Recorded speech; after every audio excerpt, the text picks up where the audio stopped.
muy importante que nosotros tenemos que analizar cuando hacemos relación ya a la defensa.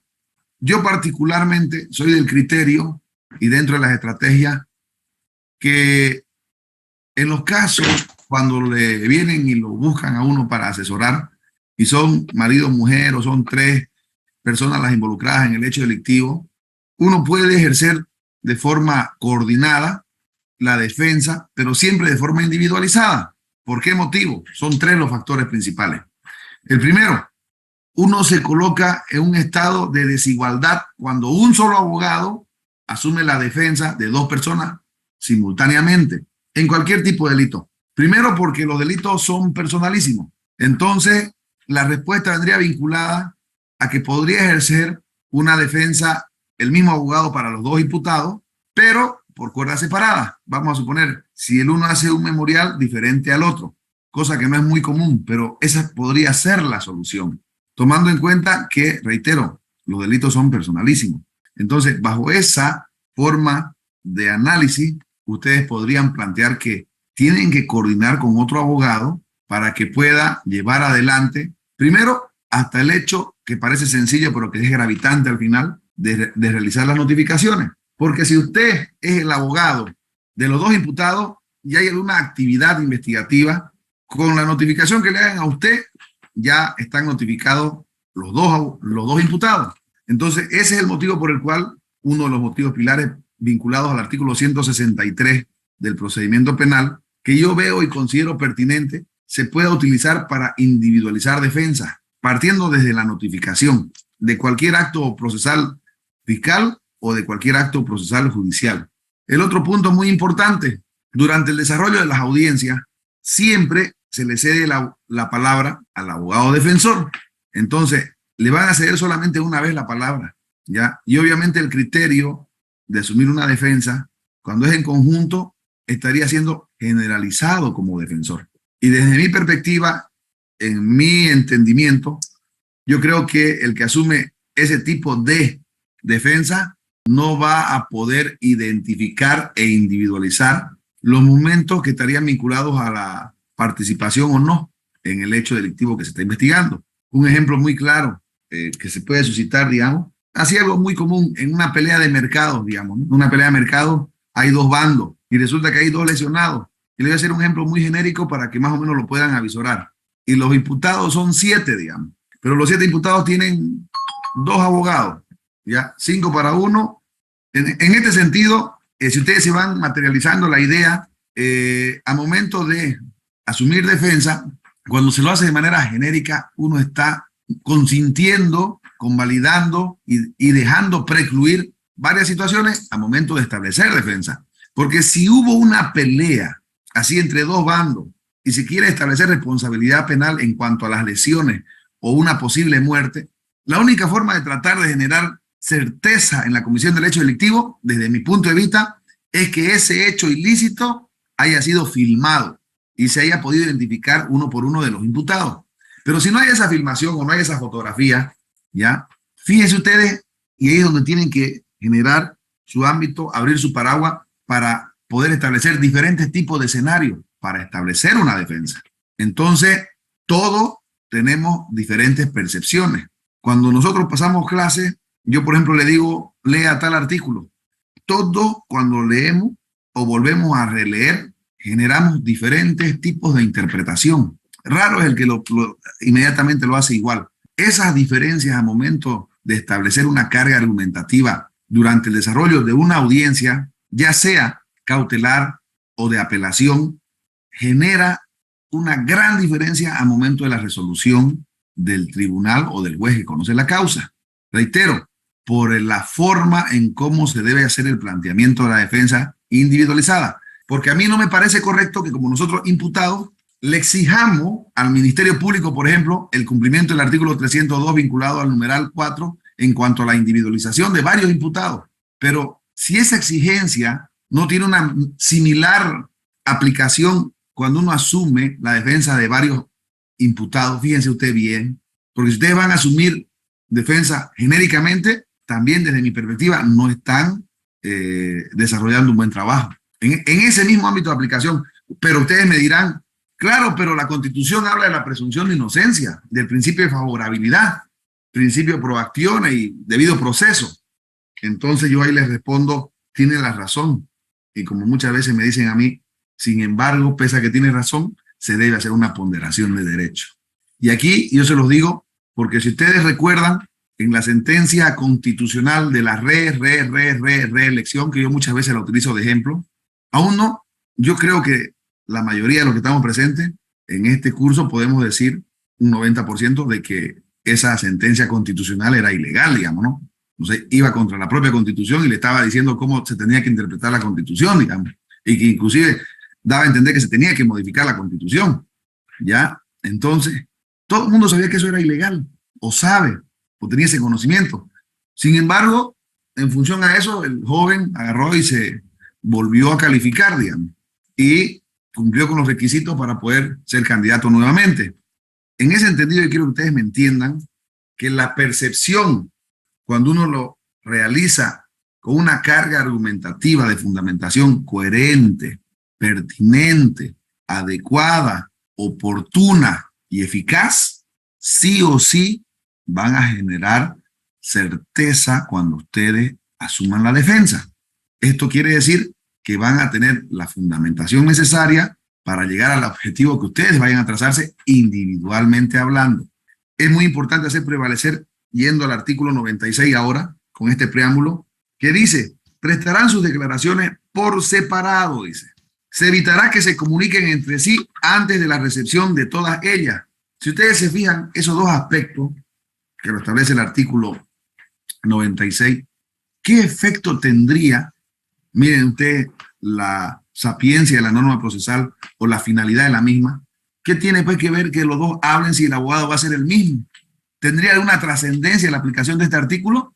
¿Alguien me puede dar más o menos un parámetro en ese entendimiento? ¿Creen que podría ser correcto? Porque fíjense muy bien, son 3 líneas, lo que establece el artículo 96, pero de esas 3 líneas nos da 2 pautas muy importantes, trascendentales, en función a lo que yo les estoy diciendo de cómo se debe asumir una postura de defensa individualizada. Y vamos a ser reiterativos. Prestarán sus declaraciones por separado. Primer punto. El imputado prestará declaración, se evitará que se comuniquen entre sí antes de la recepción de todas ellas. Entonces, voy a reiterar acá. Si el procedimiento dice que los coimputados se comuniquen y declaren por separado, y estamos hablando de que el abogado defensor es uno para los que vayan a ser 2, 3, 4 imputados, ¿será que existiría esa trascendencia en el cumplimiento de esta norma procesal? ¿Alguien tiene un criterio sobre este aspecto? ¿Alguien me puede decir algún criterio sobre este aspecto para su análisis? ¿Usted considera la pertinencia de individualizar defensa cuando se habla de lo que establece el artículo 96, cuando dice que los imputados deben prestar sus declaraciones por separado y cuando dice que se evitará que se comuniquen entre sí antes de la recepción de todas estas declaraciones? ¿Qué sentido tiene que el abogado sea el abogado defensor de todos los imputados? ¿Se podría aplicar esto? ¿Qué cree usted, doctor? ¿Cuál es su criterio? Hay criterios y criterios, pues no, doctor, porque al fin y al cabo no podemos dejar de lado de que existen diferentes formas de autoría, coautoría y participación criminal, y eso ya está vinculado estrictamente a la responsabilidad penal de cada uno. Y bueno, también del otro lado está el tema del derecho al trabajo que tiene cada colega y la habilidad también que cada uno va adquiriendo con el paso de los años, la experiencia, ¿no? Pero yo más me inclino porque fuera ideal siempre diferentes abogados, pero hay ocasiones en que dado el momento no se dan las posibilidades, ¿no? Entonces hay que echarle nomás. Bien, es una buena posición. Doctora Mariana, Rubí. Gracias, doctor. Excelente. Buenas noches, doctor. Bueno, dentro de mi punto de vista, yo considero que al ser varios imputados y que solamente sea un solo el causídico que va a defender la causa, considero que eso no solamente es por estrategia, sino también que, bueno, ya depende de cada imputado, ¿no? Si quiere tener un solo abogado o si van a haber varios colegas que van a ingresar dentro de la causa. Pero dentro de mi criterio, eso es más que todo por un tema de estrategia, ¿no? ¿Algún otro criterio? Fíjense ustedes que los 2 criterios que hemos escuchado son valederos. desde mi perspectiva, también son aplicables. Doctor Isevich, por favor, usted que lo veo también siempre con ese criterio bien despierto, ¿qué piensa sobre este artículo vinculado al tema de la defensa técnica? Bueno, depende de si existe la posibilidad de tener un otro colega que le ponga el mismo empeño, la misma seriedad y la prolijidad en el análisis del caso y lo va a acompañar en la hipótesis de defensa que uno tiene. De esa manera puede ser eficiente lo que usted plantea para el mejor éxito de la defensa de todos los imputados. Y que evidentemente también, por supuesto, creo que si se realiza como usted propone, se debe conversar con todos los imputados para explicar por qué razón se está optando por esta posibilidad de tener varios abogados que los defiendan individualmente y si ellos están de acuerdo, porque como usted sabe, si lo buscan al abogado, aparte de la experticia que puedan pensar que uno tiene, por la confianza también, pero si uno ya les logra explicar y aceptan esa posibilidad, sí, considero que sí, desde el análisis que usted nos está mostrando en la aplicación de estos artículos en la defensa, me parece pertinente su posición. Gracias, doctor. Doctor Aldo Castedo. ¿Cómo está, doctor Winter? Sí, yo tengo mi criterio también de que es bueno que sean varios abogados que individualicen la defensa porque para empezar, dos cabezas piensan mejor que una y siempre hay uno que tiene mayor experiencia que otro y la defensa puede ser más prolija, ¿no? Y más aún cuando se teje una estrategia para poder hacer una defensa más sólida siempre y cuando sea en beneficio de su cliente. Excelente, doctor. Bueno, como ustedes han podido observar, doctora Mariana, ¿algo más quiere complementar? Sí, doctor. Bueno, también algo que es muy importante, como le decía, que a mi criterio yo preferiría hacer solamente causídica de varios imputados, precisamente, primero, porque la defensa, al ser amplia y restricta, nos ayudaría en este caso para que no exista contradicciones, ¿no? Esa es su estrategia, digamos, ¿no? Exactamente, doctor. Fíjense ustedes muy bien, es muy importante resaltar, apartando el tema primordial, digamos, ¿no? Como lo dijeron tres colegas, el tema económico, porque obviamente 2, 3 cabezas son cuestiones vinculadas a lo económico. Entonces, en una cautelar, ¿cuál sería la trascendencia? Están los 5 imputados o los 2 imputados, le ceden la palabra al abogado defensor y solamente habla uno nomás, el abogado defensor nada más. Si hubieran 2 abogados, se individualiza y se hablarían los 2, digamos, ¿no? Entonces, la trascendencia, en mi perspectiva, estaría radicada principalmente, si estamos hablando de una cautelar con detenido, en desvirtuar, porque aparentemente a nosotros nos corresponde, como abogados del imputado, generar dudas razonables para que no exista probabilidad de autoría.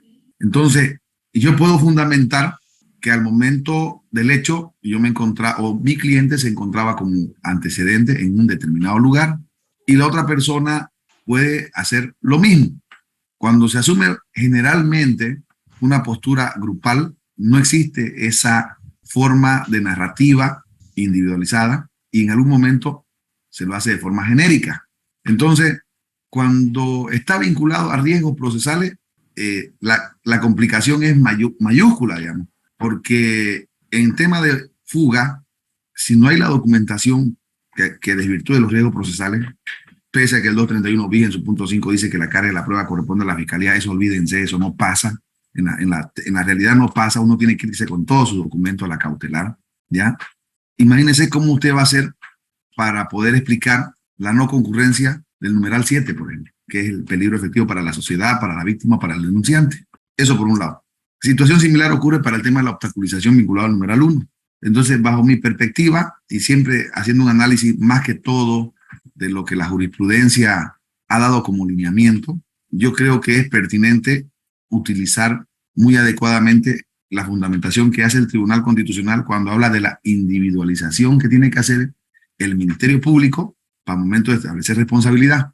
Entonces, en mi criterio, yo lo único que hago es el orden de los factores no altera el producto. Yo me agarro de lo que el Tribunal Constitucional diga, porque eso para mí tendría la calidad de cosa juzgada, porque es vinculante y de cumplimiento obligatorio, conforme lo manda el artículo 203 de la Constitución Política del Estado. Si yo agarro y hago cuestiones subjetivas, es posible que el juez las tome y las razone, pero no es lo mismo que razone con una jurisprudencia o una interpretación constitucional o una doctrina legal aplicable. Entonces, más o menos, ese es el enfoque que quiero que ustedes realicen, que su fundamentación no sea versada en cuestiones subjetivas que carezcan de sustento constitucional, en cumplimiento de la sentencia constitucional, en cumplimiento de lo que establece el artículo 203 de la Constitución Política del Estado. Y cuando ustedes ponen, si saben manejar la página del Tribunal Constitucional, por ejemplo, por jurisprudencia pongan individualización, ¿ya? Y va precisamente directamente a buscar este tipo de formas de interpretación cuando son varios los imputados, ¿ya?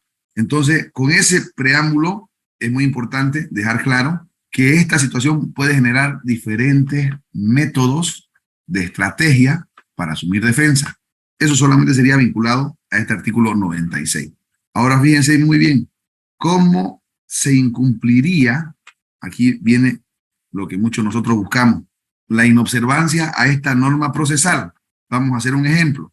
Aquí claramente dice, prestarán sus declaraciones por separado, dice, y se evitará que se comuniquen entre sí antes de la recepción de todas ellas. Yo quiero que me expliquen cómo se puede entender, por ejemplo, en la FELCC, las carceletas generalmente son de hombre, mujer, son las mismas, digamos, o en cualquier unidad policial.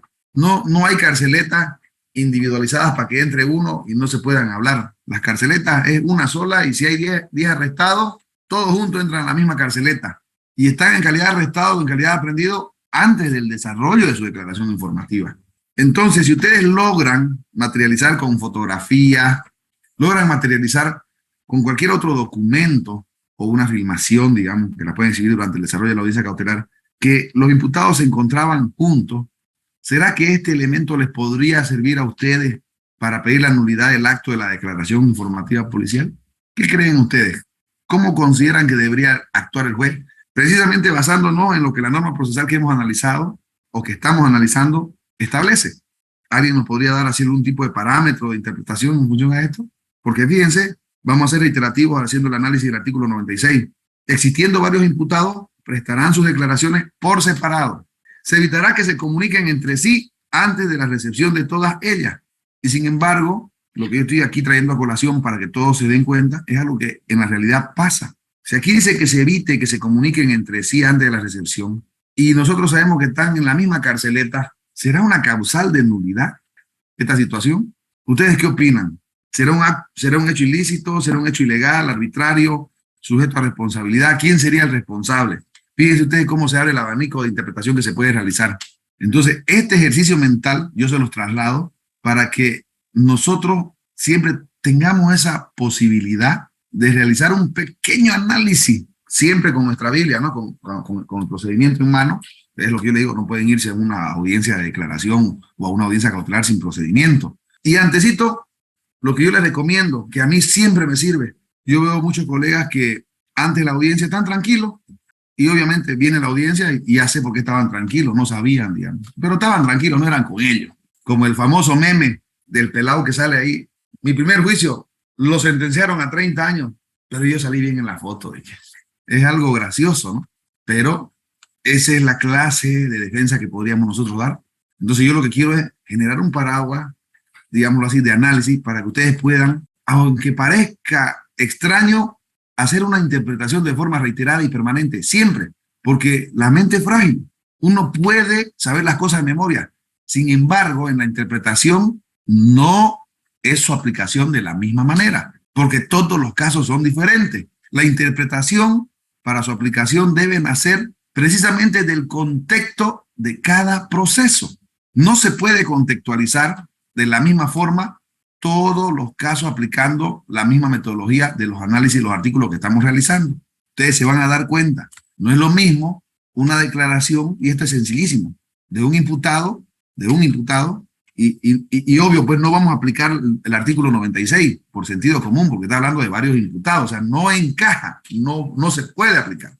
Pero sí es importante que cuando hay varios imputados, veamos la pertinencia de su aplicación leyendo este artículo, y para ver cómo va a ser la trascendencia que nosotros le vamos a dar Porque aquí lo correcto sería, señor fiscal, aquí se ha contaminado el acto investigativo. El procedimiento penal establece que los imputados no pueden comunicarse entre sí.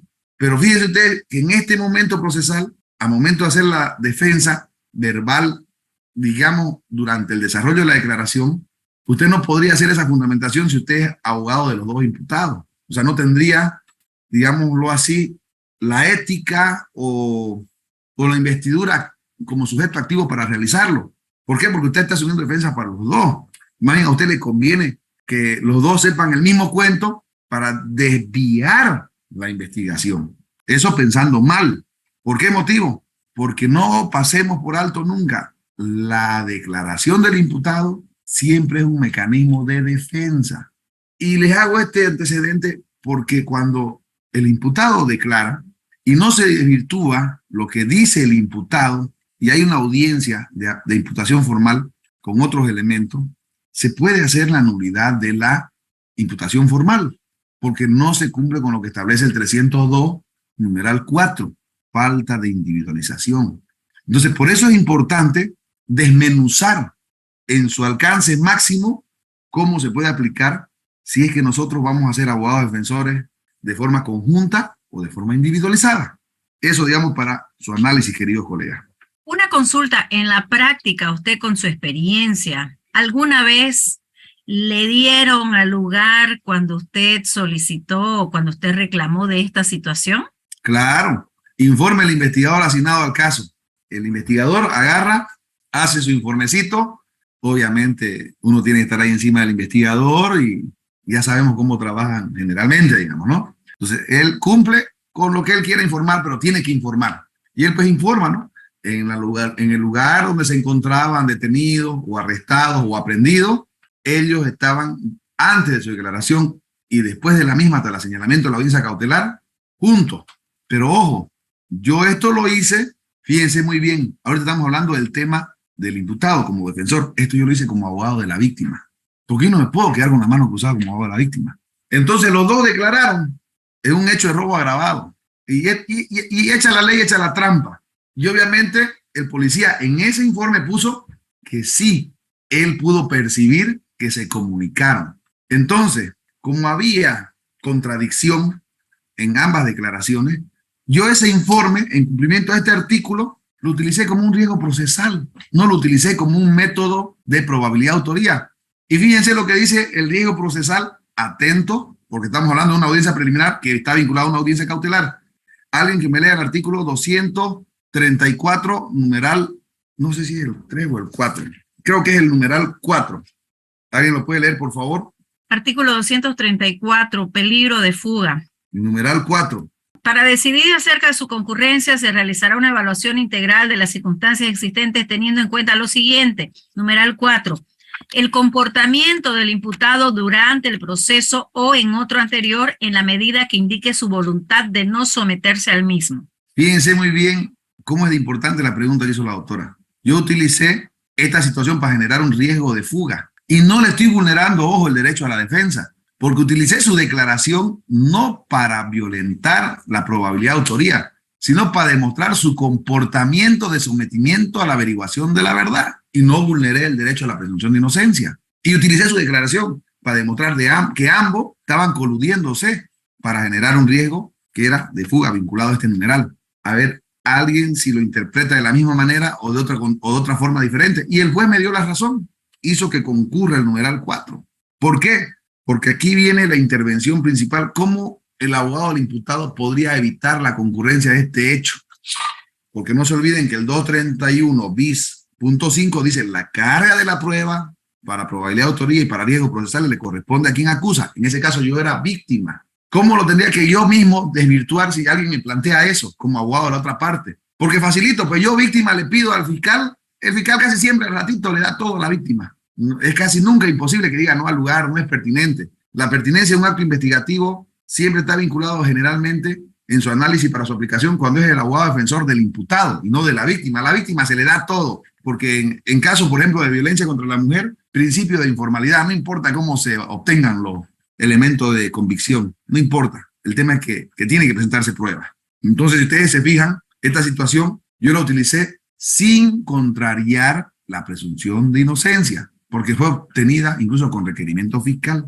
Doctora Romané. Estoy entendiendo que dice, de acuerdo al artículo 96, estaban los dos imputados juntos, ¿no es cierto? Sí. El policía informó que estaban los dos imputados juntos en la misma carceleta y eso fue utilizado con relación al 234, numeral 4, para adecuarlo al peligro de fuga. Pero, sí, ¿qué responsabilidad o qué culpa tiene el imputado de que lo hayan metido en la misma carceleta? Si aquí no existen carceletas individuales, el imputado no escoge dónde ir. ¿Quién lo lleva? El policía. Lo lleva al uno, ni siquiera le da chance de hablar ni de nada, ¿no? Lo lleva a empujones y lo mete en una carceleta. Lo lleva al otro y lo mete en la misma carceleta. Entonces, ¿no sería excesivo que el juez aplique el 234.4 por un acto que es ajeno al imputado? Me refiero al hecho de estar en la misma carceleta compartiendo con el otro coimputado. La situación, si usted se fija, cuando yo pedí el informe, no estaba vinculado a que compartan la carceleta. Estaba vinculada a que el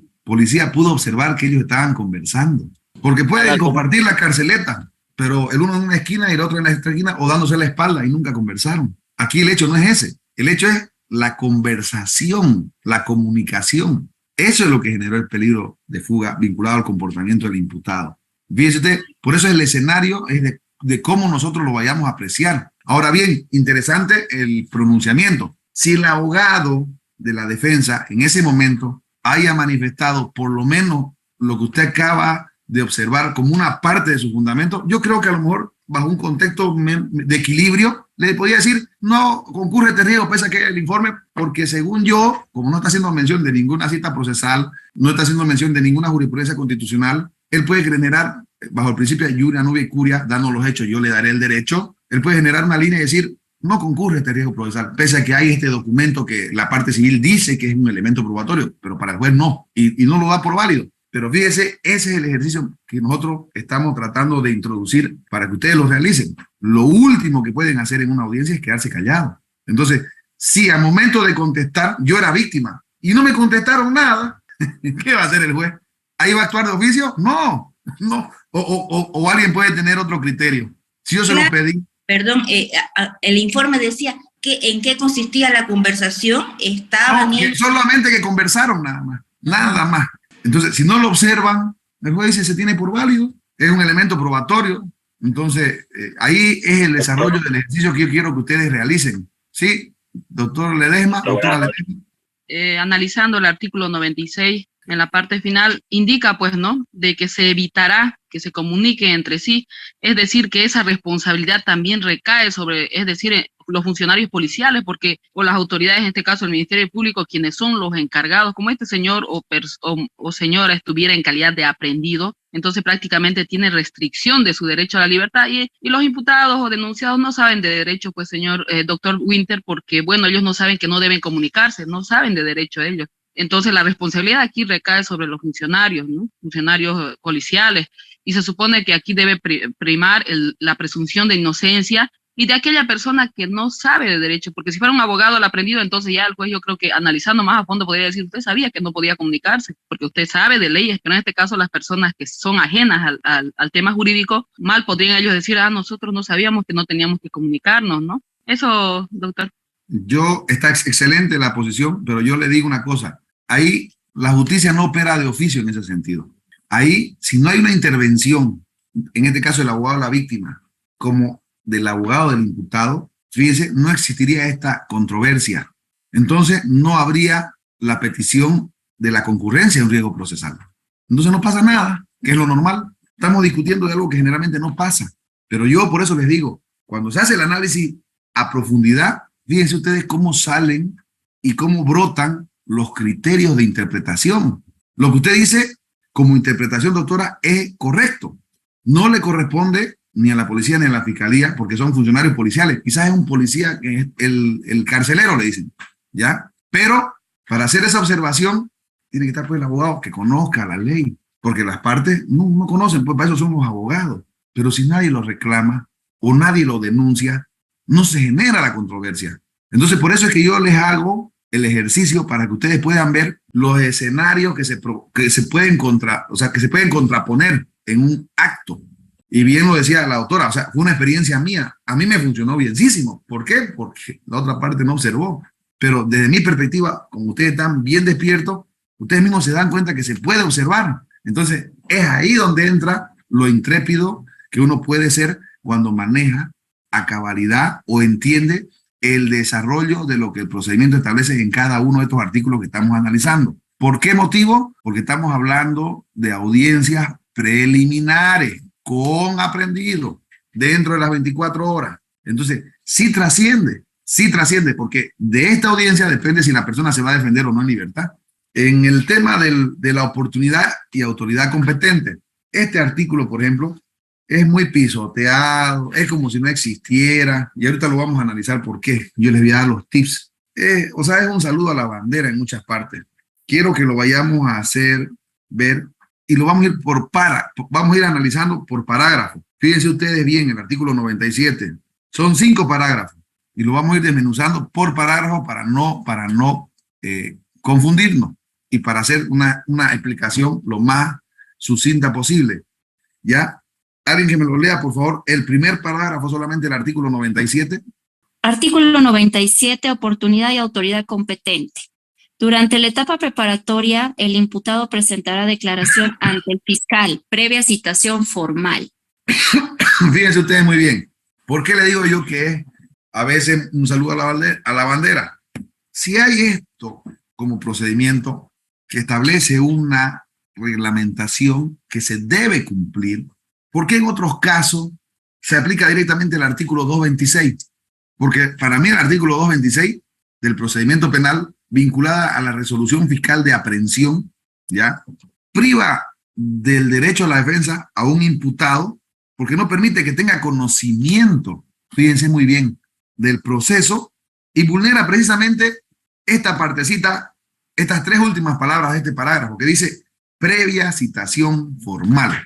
¿Dónde quedaría, fíjense ustedes, esta cita procesal?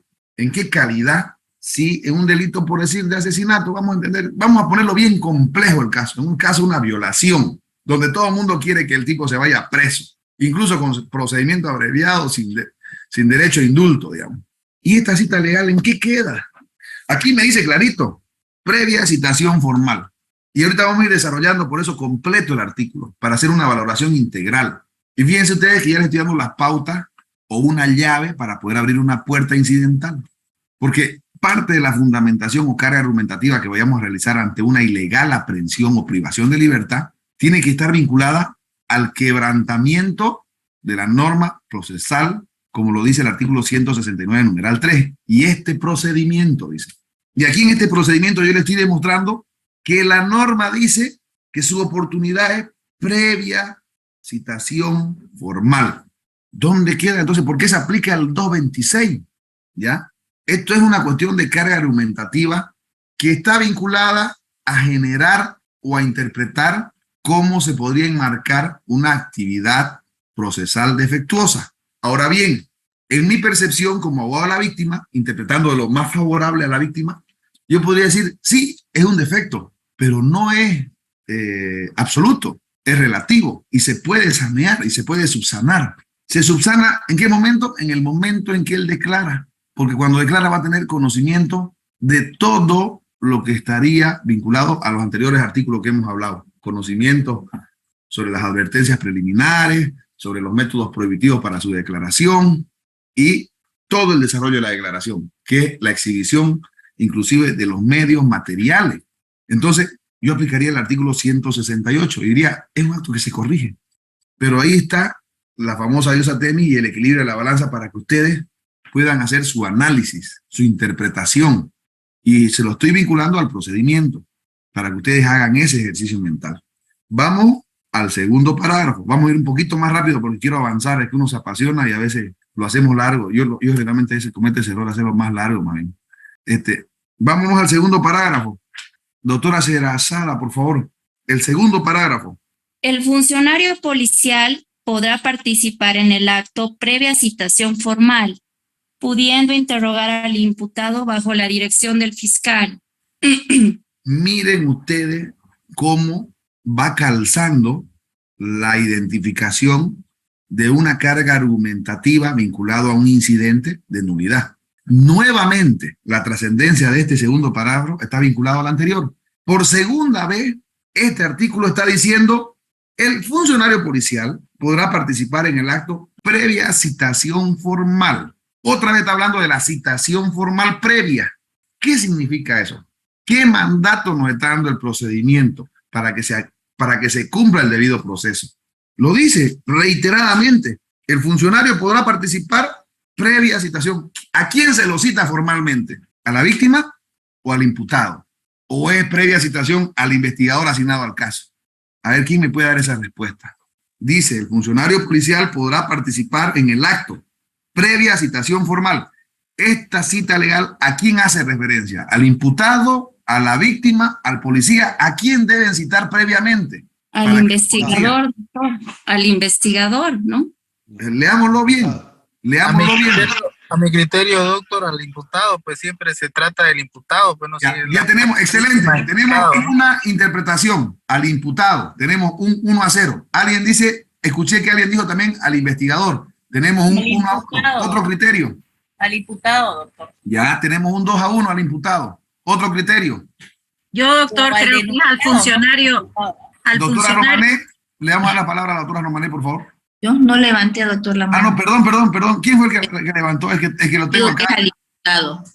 Sí, la doctora, perdón. Yo, doctor, María René. Ah, ya. Ya, haciendo un análisis de la redacción de del segundo párrafo o parágrafo, dice: el funcionario policial podrá participar en el acto previa citación formal. O sea, está hablando del funcionario policial, pudiendo interrogar al imputado bajo la dirección del fiscal. Aquí habla del funcionario policial. Habrá que citarlo formalmente para que participe del acto e interrogue al imputado bajo la dirección del fiscal. Es lo que yo entiendo, doctor. Ya, por eso estamos hablando de un 2-2. Ya hay dos personas que dicen al imputado y hay dos personas que dicen al funcionario policial. ¿Ya? ¿Alguien tiene otro criterio al respecto? Doctora Ademar, bienvenida al debate. Evidentemente, cuando hablamos del segundo párrafo, y bien lo decía la doctora María René, pareciera que fuera el policía. Pero en mi entender, como esto viene como una correlación de párrafos, del primero, que viene con relación al imputado que prestará su declaración ante el fiscal previa citación formal, pareciera que fuera el policía el que tendría que ser notificado con una citación formal. Pero entendamos pues que el policía, tras que se presente una denuncia, lo primero que se le asigna es un policía, es un fiscal y un juez cautelar. Entonces, de pleno, ya el policía estaría a cargo de todo el levantamiento de la investigación bajo el control del fiscal y el fiscal a su vez del juez. Entonces, del párrafo primero, que habla del previa citación formal del imputado, se trae a colación el tema del funcionario policial y se dice de previa, lo traen, o redacción seguramente, un error en redacción, previa citación formal. El policía, sabemos que en la práctica, y por más que aquí el código no quiera chipar un poquito en el tema, es con relación a que el policía va a intervenir previa citación formal al imputado, hay una omisión ahí, con la autorización del fiscal en el interrogatorio del imputado, del sindicado. Entonces, yo creo que esta, que dice previa citación formal, se sigue refiriendo al imputado. Esa sería mi conclusión. Vamos 3-2. El artículo 97, si usted se fija, el primer párrafo que está entre paréntesis, dice oportunidad y autoridad competente. O sea, aquí podemos ver de que primeramente en el primer párrafo habla sobre el imputado.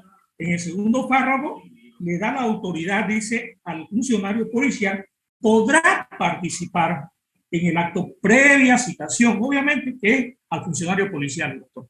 Ya, vamos 3-3. Doctora Bernarda Doctor, Sosa. buenas noches. Para mí directamente es para el funcionario policial y lo he llevado en la práctica porque debe haber una designación para que él pueda participar a través de un memorándum. Ya. Que él lo emite la fiscalía. Ya. Eso sería mi criterio, doctor. Vamos 3-3. A ver, último, el doctor Juan Carlos Ance, que está levantando la mano. Yo creo que estamos hablando aquí del imputado genérico. ¿Por qué? Porque es obligación o son sus funciones del policía investigador participar dentro de la declaración. Entonces creería que es la citación formal al imputado genérico. Ya, vamos a hacer dos tipos de explicación en los dos ámbitos, en los dos parámetros y en los dos escenarios. Primero, que en el marco de la aplicación del procedimiento no se puede aplicar, o no, sí se puede aplicar, perdón, no se debe aplicar a la letra muerta una parte. Eso es hasta doctrinario. Cuando hablamos de por ejemplo, de la cesación a la detención preventiva, la jurisprudencia constitucional dice, el juez tiene la obligación de realizar un análisis integral de todos los elementos para poder aplicar, por ejemplo, proporcionalidad, favorabilidad, razonabilidad. Entonces, no se olviden que este artículo está dentro de un capítulo, primer punto. Este capítulo, ¿de qué habla? De la declaración del imputado. Fíjense muy bien, váyanse al artículo 92 y vean el encabezamiento. Dice capítulo 2, declaración del imputado. Entonces, cuando nos vamos al artículo 97, cuando dice oportunidad y autoridad competente, ¿de qué estamos hablando? De la declaración del imputado. Podría darse una apreciación, como lo decía muy certeramente el doctor Ademar, de errónea interpretación, que no sería la primera vez en una norma procesal, a la letra muerta. Sin embargo, esto también tiene una directa vinculación porque tenemos que hacer el análisis íntegro de otras citas normativas procesales dentro del procedimiento, cuando, por ejemplo, habla de las facultades que tiene la policía en el artículo 295 en los numerales 1 y 2. Y aquí de forma clara dice, los miembros de la policía, cuando cumplan funciones de policía judicial en el marco de las disposiciones establecidas en este código, tendrán las siguientes facultades: recibir las denuncias, levantando las actas, y el numeral 2, recibir declaraciones de quienes hayan presenciado la comisión de los hechos o identificarlos. Entonces, esta situación, si están asignados como investigadores, ya viene por ley aparejada. Lo decía la doctora, lo primero que se hace es que se le asigne la doctora Sosa. Hay una designación, o sea, el hecho de que él esté trabajando automáticamente ya le cae el proceso porque está de turno. Y esto es para los jueces, para los fiscales y para los policías. Todos los días hacen turno para recibir los procesos. Y esto está vinculado a la ley 025, que es la que establece las formalidades en que ellos deben desarrollar. Primero, la estructura; segundo, la organización; y tercero, la forma de distribución de los funcionarios que van a ser de apoyo judicial. Ya, pero bajo ese entendido, yo quiero enfatizar, miren ustedes cómo en el segundo párrafo, y por eso le decía, van a ver cómo esto no se cumple. Dice, en dos situaciones, previa citación formal, ya, pero siempre bajo la dirección del fiscal.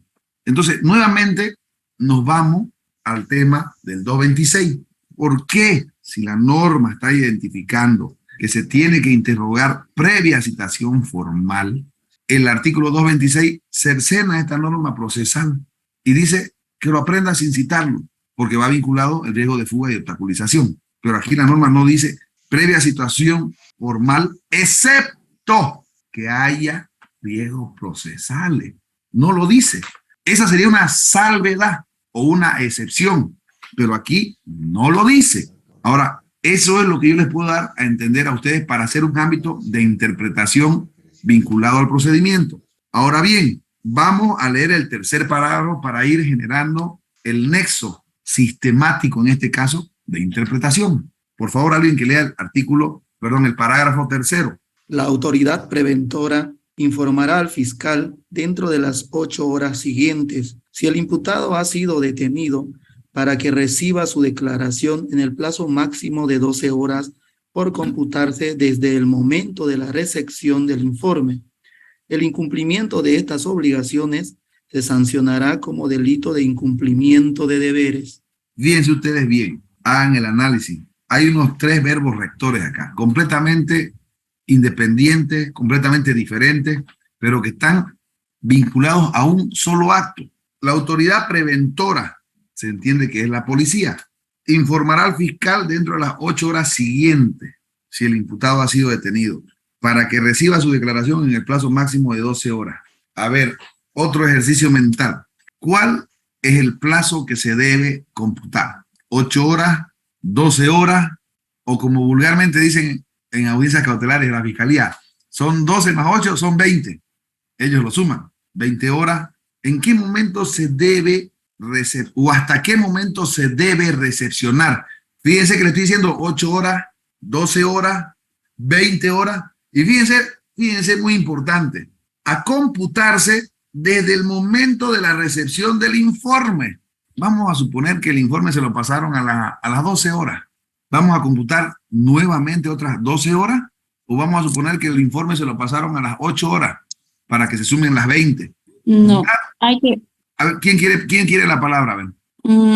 A mi criterio, doctor, le habla Sherezada, es sí. las 24 horas. ¿Cómo saca ese criterio? Tendría que calcular. ¿Cuál es el cómputo? ¿Dentro de las 24 horas de la detención o dentro de las 24 horas desde qué momento? A ver, déjeme pensarlo, doctor. Fíjense bien, es que es interesante.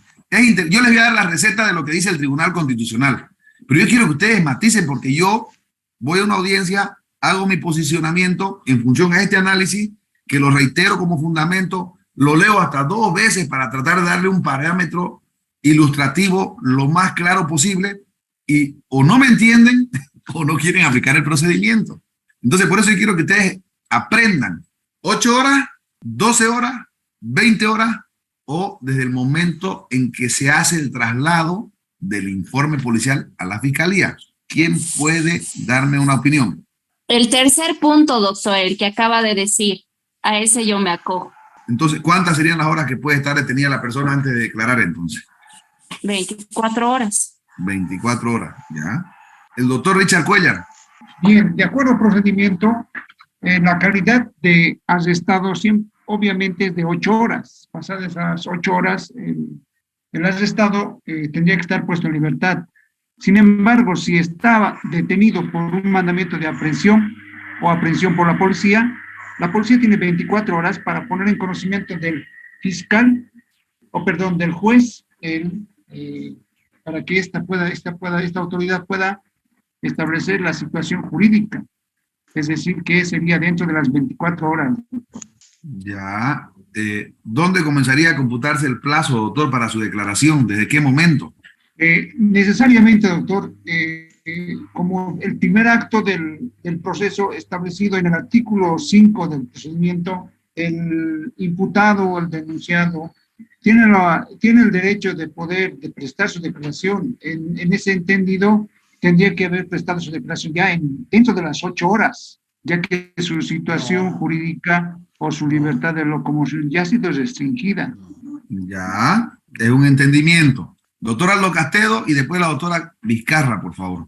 Bueno, mi criterio es que son 8 horas, como decía el colega, 8 horas de arresto. De ahí tiene que pasar el informe, inmediatamente tomaría la declaración el fiscal y determinaría si es que hay elementos suficientes como para poderlo proceder a su imputación, y el fiscal tendría 12 horas para presentarlo ante el señor juez, presentar la imputación ante el señor juez, ¿no? Quien tiene 24 horas para tenerlo frente a él para decidir sobre su situación jurídica. Entonces, serían 12 más 8, 20 horas. Ese es mi criterio, doctor. A ver. De nuevo, primero dijo 8 y después dijo 20. Definamos. Claro, 8 horas de arresto, si es que estuviera arrestado, ¿no? Finalizar las 8 horas, las primeras... No, la pregunta es clara, doctor, no se confunda. Olvidémonos del arresto, olvidémonos de la aprehensión. ¿Desde qué momento comienza el cómputo para la toma de la declaración del imputado o hasta cuál sería el plazo máximo para la toma de la declaración del imputado? Obviamente antes de la audiencia cautelar. Estamos hablando sobre la oportunidad para que el imputado declare. Es el procedimiento penal. Solamente desde el momento que son 8 horas, desde el momento que él es detenido. Ya, tenemos 2 posiciones que dicen 8 horas. Ya. Doctora Cristina Vizcarra, por favor. A ver, máximo 20 horas, a tu pregunta, máximo 20 horas, y del punto desde la recepción del informe. Yo creo que desde ese momento no sé, no veo las 24 horas por ninguna parte y dice claramente a computarse desde el momento de la recepción del informe. Excelente. Entonces, desde ese momento se computa y se suma máximo 20 horas. Fíjense muy bien el ejercicio mental que les estoy haciendo hacer. Ahorita, de acuerdo a lo que yo veo acá, lo que están analizando y lo que tienen la cámara prendida, están haciendo 2 o 3 lecturas al artículo, y eso es buenísimo. Y cada vez que van leyendo en el tema del desarrollo para interpretar, yo me fijo en sus caras y les pasa lo mismo que a mí. Cambia el nivel de interpretación, que es lo que acaba de hacer la doctora Vizcarra. Entonces, ese es el ejercicio mental que tiene que haber para todos los artículos. ¿Por qué motivo? Porque cuando ustedes logran confirmar el mismo análisis interpretativo a la segunda vez que leen, allá, entonces ese razonamiento va a prevalecer y se lo va a convencer a la persona que va a estar como receptor escuchando su fundamentación. El doctor Freddy, por favor. Me pidió la palabra el doctor Freddy Díaz. Alguien me pidió la palabra, pero es que no lo veo acá. El doctor... No levanté la manita. Bueno, el doctor Juan Francisco. Si lo leemos, el artículo 97 dice, de momento, 8 horas, pero no simplemente puede pasar las 8 horas, el policía lo puede hacer en menos horas, entonces puede ser en 4, puede ser en 6, desde ese momento empieza a correr el plazo al fiscal. Puede ser las 8, puede ser 6, puede ser 7, o sea, 8 es el plazo máximo, porque muchos de los policías lo pueden hacer antes. En ese momento el fiscal tiene las 12 horas para hacer la declaración informativa al imputado, ¿no? Y de ahí no va a ser las 20 horas, como uno dice, puede ser menos, o puede ser las 20, que es mi análisis mío, doctor. Está bien, excelente. Doctor, para complementar, doctor, si me permite, el artículo 5 del Código dice, en su primera parte, dice, el imputado podrá ejercer todos los derechos y garantías que la Constitución, las convenciones y tratados internacionales vigentes y este código les reconozcan desde el primer acto del proceso hasta su finalización.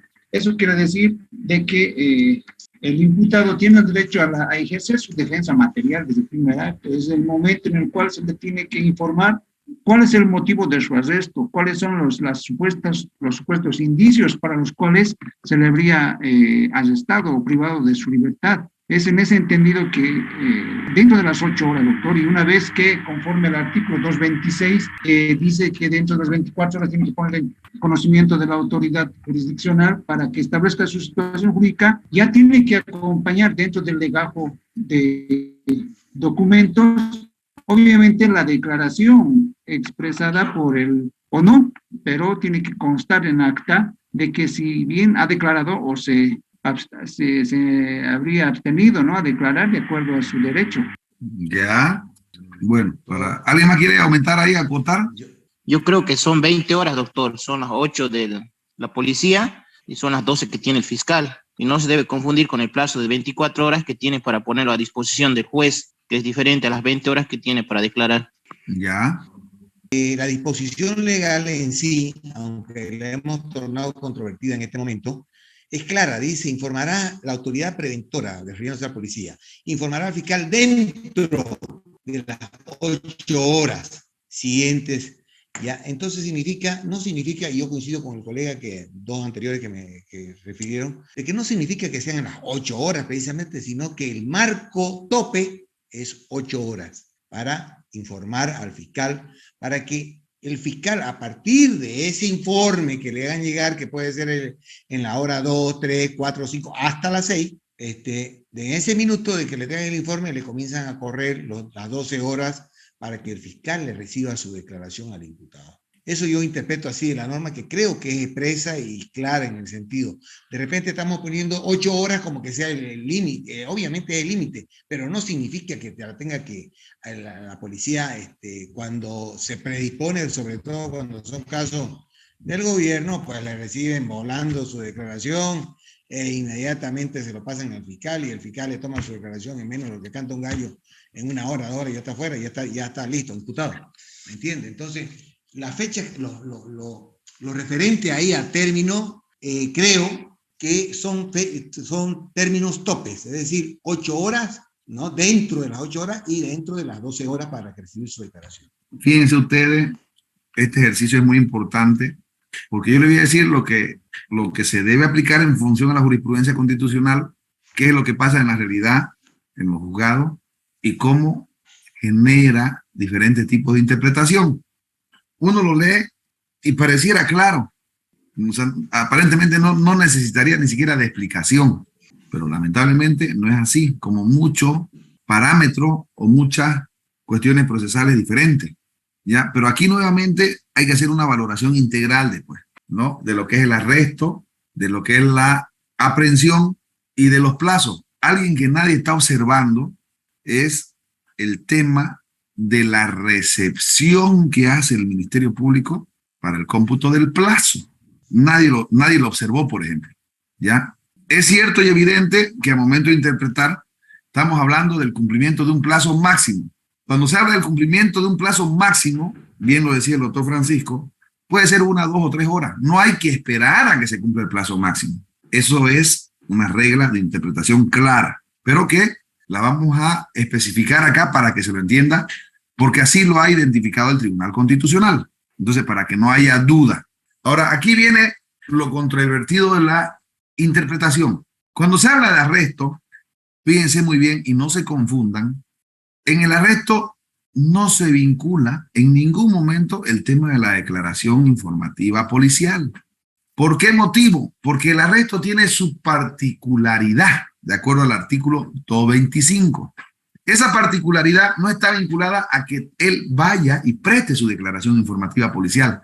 Es única y exclusivamente, según el procedimiento, para poder identificarlo en muchas oportunidades, saber quién es y dar cumplimiento a los 2 parágrafos anteriores. Si está vinculado a una responsabilidad penal y va a ser sujeto a una investigación como imputado, ahí viene la previa citación formal.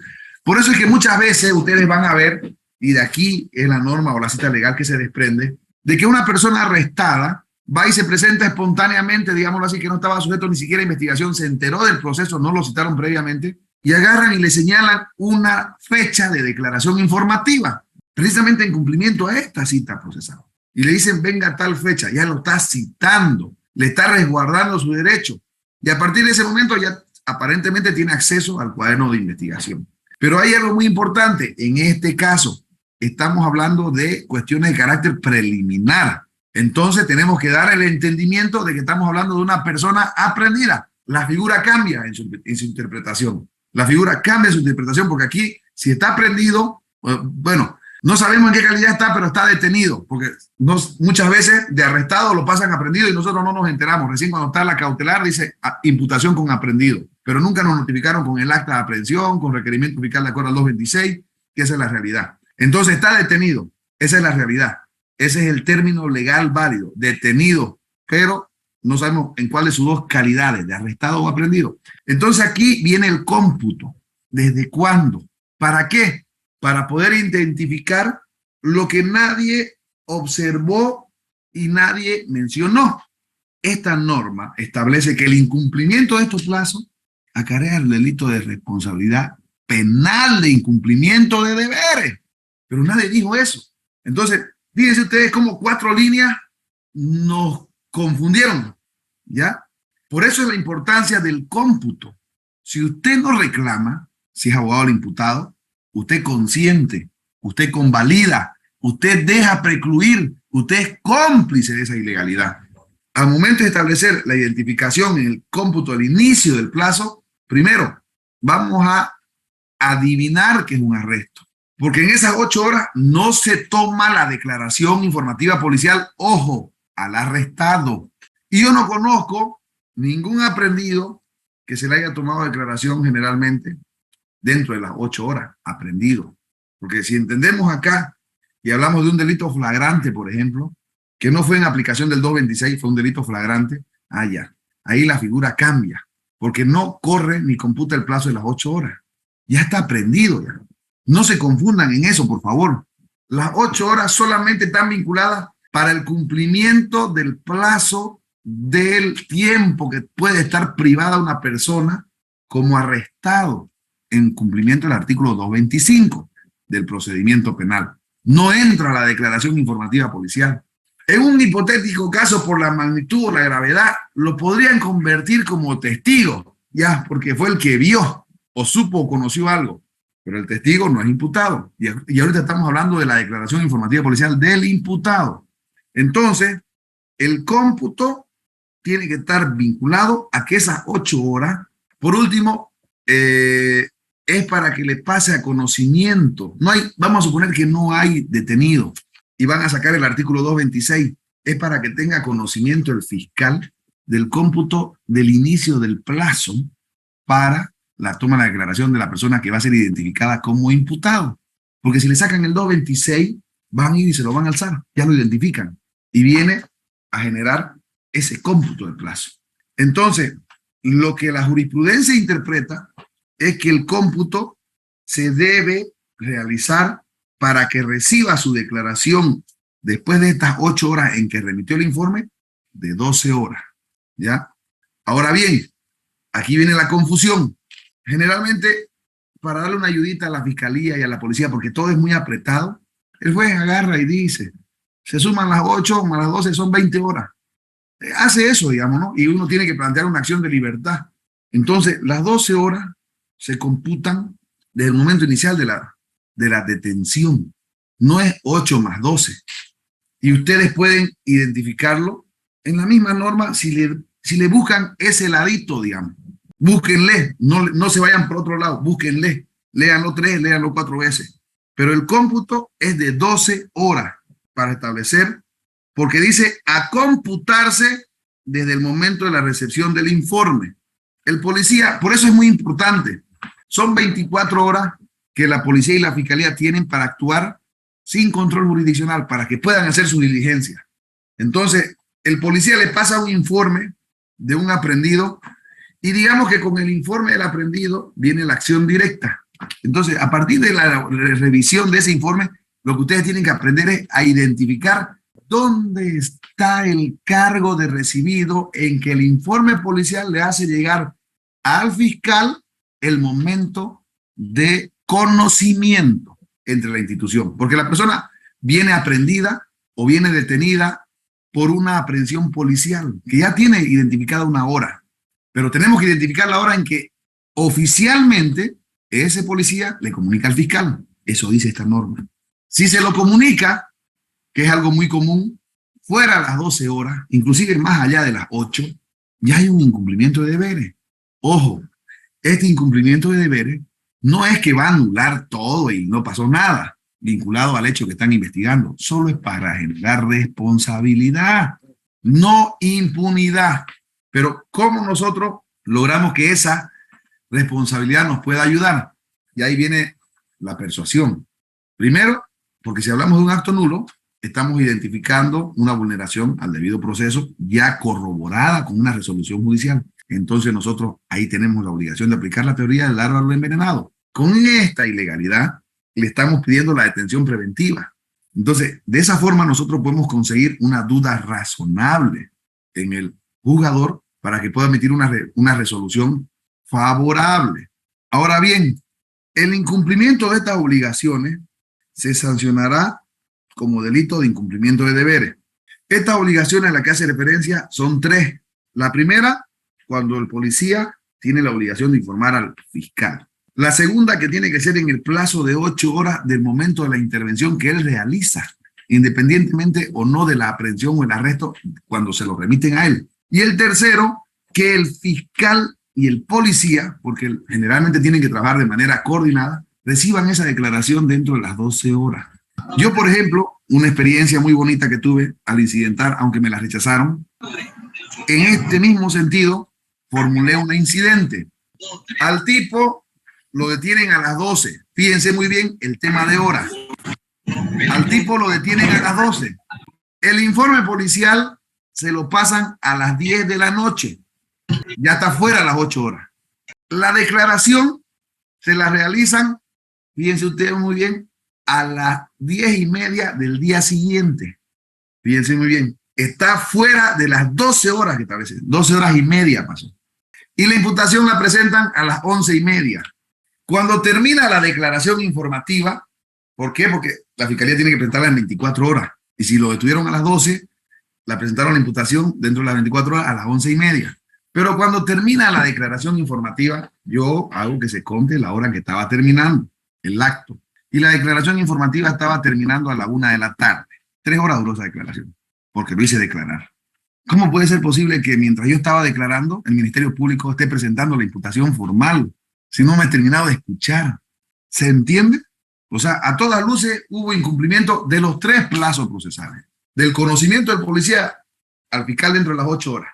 De la toma de la declaración informativa del policía y del investigador dentro de las 12 horas. Incluso dentro de las 12 horas posterior a la recepción del informe. Y lo más agravante y grosero, la presentación de la imputación dentro de las 24 horas cuando el imputado se encontraba declarando. Y materialmente lo demostré con horas, estaban los cargos recibidos. Lo ofrecí como prueba. Eran defectos relativos, ratificados en sala. Entonces, ¿a dónde voy? Esa impotencia, digamos, uno lo tiene que aprender a asimilar como experiencia. No todo lo que brilla es oro. Porque yo cuando lo vi eso y no lo podía creer, no, esto así tiene que salir como sea, dije yo. Sí o sí sale. Porque se anula el acto y cuando se anula el acto vinculado a la aprehensión, porque esto era una ilegal privación de libertad o ilegal aprehensión, la situación jurídica del imputado cambia. Ya no llega en calidad de aprehendido. Entonces, el juez puede decir, toda vez que no tenga calidad de aprehendido, que se señale audiencia de imputación conforme al rol de audiencia, un caso normal. Y ya la cautelar va a ser otro día, no va a ser inmediatamente. Que eso puede pasar, eso es lo legal. Mucho más cuando se realiza en los juzgados de turno. Ojo, porque son precisamente eso, de turno. No son los que reciben como debe ser conforme al procedimiento en función al ingreso. ¿Ya? Entonces esta situación es para que ustedes vayan haciendo un ejercicio mental de lo que uno puede plantear. Querido doctor, lo siguiente, lo que pasa es que quiero entender bien el tema del cómputo del plazo que explicó hace un momento, ya con respecto al artículo 97, al momento que nos mencionaba del cómputo máximo de las 12 horas, ya quería entender si las 8 horas están dentro de las 12 horas, porque estuve leyendo un poco el tema del contenido del parágrafo, y la autoridad preventora informará al fiscal dentro de las 8 horas siguientes si el imputado ha sido detenido. ¿Ya? Entonces me voy al 295 en las facultades de la policía.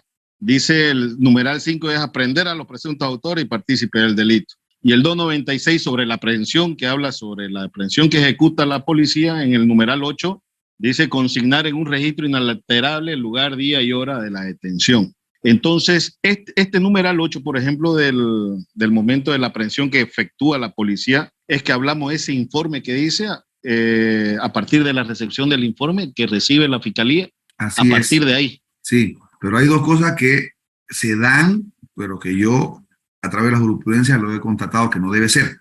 Muchas veces, por ayudarle a la policía y no generar actos de nulidad, para no generar impunidad, el juez agarra y suma las 8 más las 12 y dice 20. 12. Correcto. Eso es lo que hacen normalmente. Lo correcto en la interpretación es, las 8 horas no es para la toma de las declaraciones, es un cómputo para que la policía precisamente realice lo que usted acaba de observar, acta de la detención, donde estén todas las circunstancias, ya sea vinculadas a la aprehensión o vinculadas a la acción directa. ¿Ya? Correcto. De esas 8 horas, se tendría que tomar 4 horas más para que lleguen a las 12. Correcto. ¿Ya? Correcto. Y esas son las 12 horas del cómputo policial. Pero aquí hay un anexo. Dice a partir de la recepción del informe. Son las del 12 informe, horas. correcto. Entonces esas 8 horas pueden ser 6, pueden ser 5, y a partir de ese momento es que se computan las 12. Podrían ser menos horas. Por eso dice de menos horas. La idea ¿cuál es? Es darle a la defensa, digámoslo así, en su esencia, la posibilidad de que tenga conocimiento del proceso para establecer que la fiscalía pueda realizar en las otras 12 horas la imputación, análisis para la imputación formal. Porque ahí viene lo que yo planteé, igual que me lo negaron. Claro. Puede ser posible que imputen si no le tomaron ni su declaración, siendo que la declaración es el acto principal de defensa que todo imputado, correcto, inclusive hasta previa citación formal, que 2 veces lo resalta este artículo, en 2 oportunidades, ya quiere resguardar el derecho de la persona a la defensa. Entonces, por ese motivo es importante hacer que esto prevalezca. Todo lo que han hablado como una parte de fundamentación es válida y correcta, pero lo tienen que materializar, digámoslo así, efectuando una pertinencia, efectuando una oportunidad, estableciendo la no convalidación de la ilegalidad y pidiendo principalmente que esa responsabilidad esté sujeta a responsabilidad conforme lo norma este procedimiento por el delito de incumplimiento de deberes. Correcto. Muchas veces me he dado cuenta que cuando estamos hablando, y ese es un defecto de oratoria, que lamentablemente no es un curso que tenemos que hacer, pero que yo se lo voy a pasar por un tema de experiencia, pensamos que como está en la norma y nosotros lo entendimos, ya todo el mundo lo entendió así, y eso no es correcto. Lamentablemente las personas no tenemos el mismo nivel de capacidad de percepción, y cuando nosotros pensamos por otra persona, ahí estamos cometiendo un error. Si vamos a efectuar una defensa, el error no nos va a ser favorable, eso se lo puedo asegurar. ¿Ya? ¿Por qué? Porque nosotros somos los chicos malos que estamos defendiendo al imputado. Correcto, correcto. ¿Ya? Va a ser favorable cuando seamos abogados de la víctima. Entonces, esa es una realidad que debemos tomar en cuenta. Entonces, parte de la fundamentación, y aquí voy a ser reiterativo y lo voy a machacar para que ustedes tengan un buen desarrollo al momento de litigar, es que cuando estén con el procedimiento en la mano, hagan el ejercicio de leerlo, de resaltarlo, de darle ese énfasis a lo más sobresaliente. Fíjense ustedes, hemos avanzado solamente hoy día un solo artículo. ¿Por qué? Porque es el que más se vulnera, o sea, el que más genera actividad procesal defectuosa, pero que lamentablemente muchas veces no le dan curso. ¿Por qué no? Si bien es cierto, dicen muchas autoridades judiciales, lo advertido por la defensa es evidente, se puede constatar que el funcionario policial lo presentó fuera de horario. No es menos cierto que esta situación no le generó ningún agravio, porque no nos ha demostrado cómo fue o cuál fue este agravio. De igual forma, con relación al cómputo de las 12 horas, le estoy relatando lo que más o menos yo ya estoy acostumbrado a leer cuando no me dan la razón. De igual forma, con relación al cómputo de las 12 horas, se evidencia que la autoridad fiscal sí cumplió el plazo porque está dentro de las 20 horas. Las 8 horas más las 12 horas son 20 horas. Y con relación a la extemporánea presentación de la imputación, porque está fuera de las 24 horas, este fue un error de dedo o de taipeo al momento de la recepción. Se confundió el secretario y eso debe prevalecer como verdad material. Cuando nosotros en el documento estamos viendo que la verdad material está ahí fijada, ahí está el documento. Digamos que son lapsos de fundamentación válidos por el tema de que sea justo la aprehensión o la detención preventiva, pero no legal. Fíjense muy bien, no todo lo justo es legal y no todo lo legal es justo. Porque hay que ponerlo también en el zapato del juzgador. Ese es otro escenario que mañana se lo pensaba decir. El juzgador, muchas veces, por una cuestión de carácter mediática a través de los medios, ya sea redes sociales o de comunicación, es presionado de acuerdo al tipo penal. Ahora, es increíble, pero ahora hasta los abogados de los imputados ya llevan gente. La fiscalía lo ha hecho político. Ya, o sea, ya ahora ya también los imputados ya tienen barra ya. No solamente cuando es la víctima. Y a veces se juntan las barras afuera, pues no sé qué otro nombre ponerle, y no saben a quién la prensa acudir, a quién le va a dar la razón. Y obviamente muchas veces hemos visto que están a puñetes allá afuera. Y de ahí salen 2 o 3 procesos más, digamos, ¿no? De lesiones, después de tentativa de homicidio, ustedes quieran. Pero entonces, esa situación, ¿cómo nosotros la podemos utilizar? Tomen en cuenta, se puede utilizar desde la perspectiva de la parte procesal en la cual nos vamos a estar vinculados, ya sea como víctima o como imputado. No es igual, no es similar. Y es eso lo que ustedes tienen que aprender, a hacer esa interpretación, digámoslo así, del procedimiento en los 3 escenarios: imputado, víctima y juzgador. Juzgador, ¿cómo le voy a generar la certeza, la credibilidad de que yo estoy exponiendo un fundamento mejor que la parte contraria? Doctor, digamos, si ahorita hemos hablado de lo que tiene que ver la declaración, pero mayormente cuando uno va con su cliente, siempre recomiendo mayormente no declare, abstenete, le dice. Ahora usted me dice, hay momentos en los cuales es recomendable que declare. ¿Cómo yo puedo, cuáles son los parámetros para decidir cuándo debe declarar y cuándo debe abstenerse? Es una buena pregunta que la voy a responder por experiencia, más que todo. Primero, yo cuando asumo el conocimiento de un caso, con la bendición de Dios, me doy el lujo de escogerlo, si lo llevo o no, porque tengo hartos que vienen y me buscan, y tengo esa posibilidad de poder realizar con más de 20 colegas abogados de confianza, que puede ser cualquiera de ustedes también, que vienen y me buscan, me dice, doctor, obviamente a veces me esperan, se dan el trabajito, digamos, por el tema tiempo, ¿no? Y logramos juntarnos, digamos, en un intervalo cuando hay una suspensión de audiencia, generalmente en el Palacio, cuando son colegas, así por la confianza se los digo, y empezamos a hacer el análisis. Yo lo primero que hago, no parto con el criterio de ser un abogado conciliador o un abogado arreglista. Yo no trabajo de esa forma. Uno, porque muchos a veces van a ese tipo de negociación, de conciliación, de arreglo.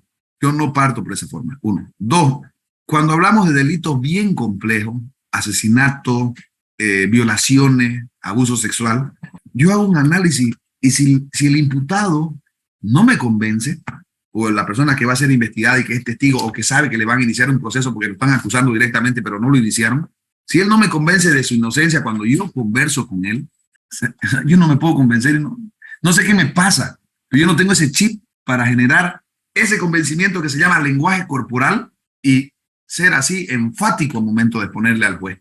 Me bloqueo, o sea, sé que estoy yendo con un perdedor, ¿entiendes? O sea, voy a perder, no sé por qué me pasa. Entonces yo me convenzo de que la persona que está siendo acusada tiene muchas probabilidades en virtud a elementos, porque uno cuestiona, uno pregunta dónde estabas, qué estabas haciendo. Y aquí vienen las famosas reglas de la lógica y de la sana crítica, vinculada a las preguntas. ¿Quién? ¿Cómo? ¿Dónde? ¿Cuándo? ¿En qué circunstancias? Si ustedes aprenden a hacer ese tipo de interrogantes, se van a poder dar cuenta de que esta situación va a generar una posibilidad de certidumbre en el criterio de establecer que la defensa va a ser adecuada y correcta. Si bien es cierto, es preferible condenar, ¿cómo es preferible absolver un inocente o absolver un culpable que condenar un inocente? Es un adagio, digamos, que se usa muy comúnmente. Esta situación es para que una persona que sea inocente no sea privada de su libertad. Pero para las personas que han ido a Palmasola, hay muchísimos casos, por no decir un 60%, de que las personas, por ejemplo, los delitos de violación a menor de edad, están presos varios hombres con sentencias a 25 años. Y bueno, la chica sí tenía 13 años, digamos, pero la chica parecía de más edad, primer punto. Segundo punto, la chica le dijo que tenía 18 y nunca hubo, evidentemente es niña, pero el tipo no sabía que ella era niña, ella le mintió. Claro que estamos hablando que el tipo tiene pues 18 también, no estamos hablando de una persona de 50 años, ojo, ya si uno tiene 40 años, 50 años y está con una de 13 años, sí hay un tipo de enfermedad, digamos, pero si estamos hablando de una diferencia de 5 años, de 7 años, que lo sentencien a 25 años, para mí, por ejemplo, ese tipo yo lo defiendo. ¿Por qué? Porque a la letra muerta dice violación, sí, porque era menor de edad, pero ¿y dónde quedan las circunstancias? ¿Dónde queda el dolo? ¿Dónde quedan los elementos constitutivos del tipo penal? A todos en la universidad nos han enseñado que si no hay los elementos constitutivos del tipo, no hay delito. Y uno de esos elementos constitutivos está vinculado al dolo, ya sea eventual, ya sea temporal, ya sea premeditado, ya sea, no me acuerdo, hay uno más, pero no me acuerdo ahorita el nombre. Entonces, ante esa situación, yo voy y asumo defensa. Porque para mí la violación, más que todo, estaría vinculada a una diferencia de edad, donde a través de un engaño el sujeto activo, que sería el violador, genera o induce en error a la víctima, aprovechándose de su inmadurez, porque en doctrina hay ese tipo de interpretación. Pero si es la chica, lamentablemente, ustedes miran los TikTok, pucha, de 10 años, de 12 años, ven ahí bien maquilladas las peladas. Y, ¿cómo será pues su mundo actual? No, pero yo he visto y me ha tocado la oportunidad de mirar y hacer seguimiento por procesos. O sea, ellas provocan, lamentablemente ellas provocan. Incluso mienten y lo llevan a su casa. En 2 casos yo he visto a su casa de la chica. Llega el padre y los pilla, le tira su tunda, casi los mata y llama a la policía, lo mete sentenciado a 25 años, porque la chica tenía 13 años. Y el tipo, 17 años, ya imputable porque es mayor de 16, y más encima su primera vez, aprendiendo a hacer el asunto. Entonces esas cuestiones, por ejemplo, para mí, no deberían generar responsabilidad a la letra muerta. Entonces yo ahí sí ingreso, porque entro y cuestiono la forma del procedimiento. ¿Pero por qué lo he hecho? Porque he tenido esa oportunidad de ir a ver allá lo que es en realidad adentro. Antes no iba, pero sí me sirvió de experiencia. Y yo se los aconsejo a ustedes. Si pueden, vayan a Palmasola. Conozcan la historia. Háganlo a través de un colega, háganlo a través de un amigo. Siempre, siempre, siempre tengan su cartera de caridad, su cartera de solidaridad. Inviertan tiempo en conocimiento y en experiencia. Les va a servir. Ustedes van a ayudar a alguien gratis. Ese alguien, por algún azar del destino, le va a traer 2 o 3 clientes buenos y va a ser bendecida su profesión, aparte del conocimiento que va a adquirir. Háganlo como un tema de práctica habitual. Les va a servir. Por eso es que yo le digo, consolidando lo que decía el doctor, para darle respuesta, ¿cuándo va a declarar o cuándo no va a declarar el imputado? Todos los casos son completamente diferentes. Si estamos hablando de un delito de contenido patrimonial, donde él más bien se siente engañado o donde él fue estafado y producto de que le engañaron a él estafó a otra persona porque pasa, entonces tiene que declarar para decir cómo fue la circunstancia, para demostrar que él no tuvo en ningún momento una conducta dolosa vinculada a un engaño. Tiene que declarar. Ese mecanismo de defensa va a ser utilizado en su favor. Pero si estamos hablando de un tipo que violó y que dice, no me acuerdo, pues, doctor, pero creo que sí, digamos. Escucha, entonces en esos casos, por ejemplo, hasta no dan a defender, pero la familia quiere que lo defendas, ya, abstenete nomás a declarar, ya que la fiscalía lo prueba. Igual la fiscalía lo va a probar con el médico forense, con el psicológico de la víctima, con la trabajadora social, con el informe de credibilidad, con la cámara GESEL. No importa su declaración. Pero lo que sí es muy probable es que si declaras en esas circunstancias, también tu declaración la van a utilizar en tu contra. Eso sí, métanselo como un elemento lamentable que pasa, porque vos declarás, igual, si es favorable para la fiscalía, para la comisión del hecho, igual se utiliza en tu contra.